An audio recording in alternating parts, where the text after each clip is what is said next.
Yes, here. Nice seeing you, Lieutenant Governor Dewhurst. And also, I have friends from California with me here for the first time. I want to welcome them.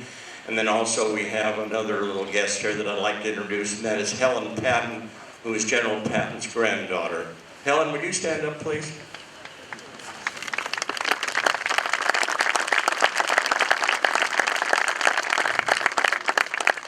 When Charles asked me to say a few words, I asked him what he wanted me to say, and he said, Jack, just tell him how you felt the day that you landed here in 1944. And I can make that very short, and my comments will be very short, because when I did leave England, landed, I was scared. Cherbourg, I was scared. St. Lo breakthrough, I was scared. Liberation of Paris, the Ardennes, and the Battle of the Bulge. But first, I want to thank you for inviting me. I'm truly honored to be here. The first time I visited France, I came along with 1 million other GIs because we felt a calling to deal with a madman Hitler who needed to be stopped, and there was no question whether this was a just war or not. We all knew what had to be done. We didn't want to do it, but it had to be done.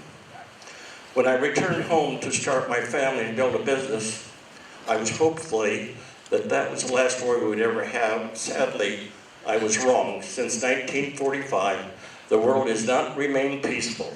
It seems when one conflict ends, another begins. And that pattern continues right up to today.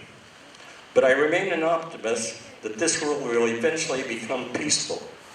I base this optimism on the changes I have seen in my lifetime. For example, the African American was not allowed in combat in World War II, and today our president is commander-in-chief.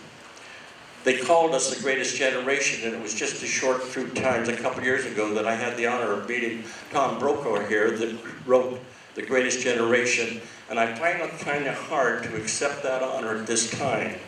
Today's kids and young adults have outperformed my generation in many ways. Through a strong system of public education, they have made our lives better. The current generation is given the internet, Google, bloggers, smartphones, green energy, drones, and explored the universe. And I didn't even mention Twitter if you measure global innovation in terms of lifestyle, changing products and events.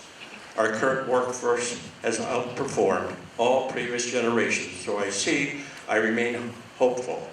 In closing, I would share that I think the greatest generation is yet to come.